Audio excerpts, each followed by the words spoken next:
The start of a new school year brings a surge of expectations. Between navigating shifting social dynamics, adjusting to unfamiliar classrooms, and facing a sudden influx of assignments, the transition can hit students like a wave of invisible pressure. As an adult, you don't have to wait for that pressure to overwhelm them. You can actively construct a structured, preventative support system right now. We are going to build a mental health action plan based on 3 core pillars: predictable physical routines, collaborative technological boundaries, and emotional baseline data. To get started, you need 3 prerequisites: a shared calendar, a digital account like a Google form, and 20 minutes of dedicated, uninterrupted time to sit down and collaborate with your student. By mapping out these expectations in advance, you replace panicked reactions with proactive support. You build the infrastructure for student resilience long before they ever reach a point of crisis. Step 1 is mapping out a transparent, co-created schedule. When you write down exactly what happens and when, you remove the daily cognitive load on the student to figure out what they are supposed to be doing next. Look at this 24-hour circular clock graph, which represents a student's daily time budget. Adolescents biologically require 8 to 10 hours of sleep each night to maintain their mental health. We anchored this block first, making it a non-negotiable boundary, which shows us exactly how much limited time remains for everything else. Next, we organize the post-school hours.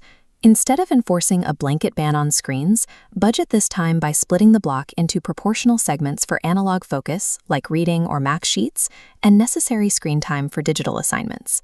A common mistake adults make here is simply dictating the rules.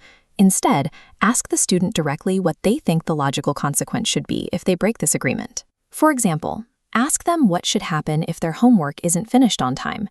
They might suggest that incomplete homework means they lose access to weekend social plans until the work is caught up. When you allow the student to define their own parameters and penalties, the dynamic shifts. They are no longer rebelling against your authority. They are managing their own personal schedule.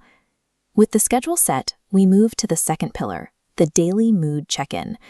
Think of this as an early warning system for emotional distress. You can set up a frictionless digital entry or exit ticket. Use a simple 5-point quantitative emoji scale where the student can quickly rate their current stress or mood level. Add a single short answer field to this form. Ask the student to articulate one specific victory from their day or one specific struggle they are working through. This forces them to pause and put language to their feelings. This line chart tracks those daily mood scores over time. When you collect this data consistently, you can spot hidden frustration points, like a sharp drop on a Tuesday, allowing you to intervene with support before the stress spikes into a behavioral issue. These systemic, low-stakes check-ins eliminate the guesswork.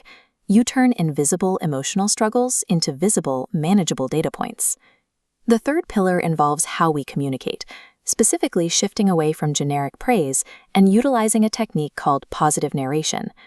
Positive narration is the practice of describing out loud the specific, productive actions a student is taking as they work. When we praise innate traits by telling a student they are smart, we inadvertently create a fear of failure. If they struggle, they assume they are no longer smart. Narrating the process validates their effort regardless of the final grade.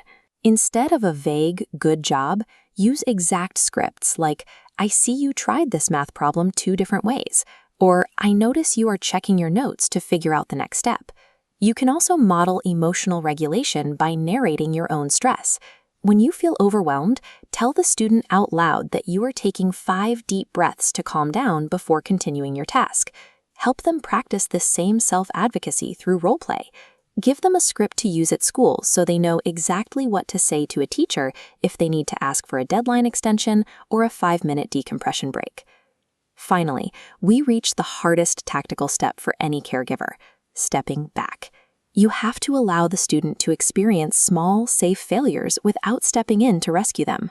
True support means equipping the student with the psychological tools they need to climb over obstacles independently, rather than clearing the path for them.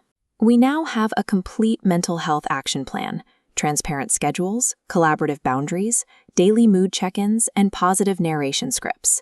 A school year is filled with chaotic unknowns that trigger anxiety. This framework replaces that chaos with a predictable, structured environment where expectations are clear. Your immediate next step is simple: Sit down with your student today, open a blank calendar together, and start mapping out that sleep schedule. Mental health support does not have to be an abstract concept left to chance. It is built through deliberate, actionable daily routines that you can start mastering right now.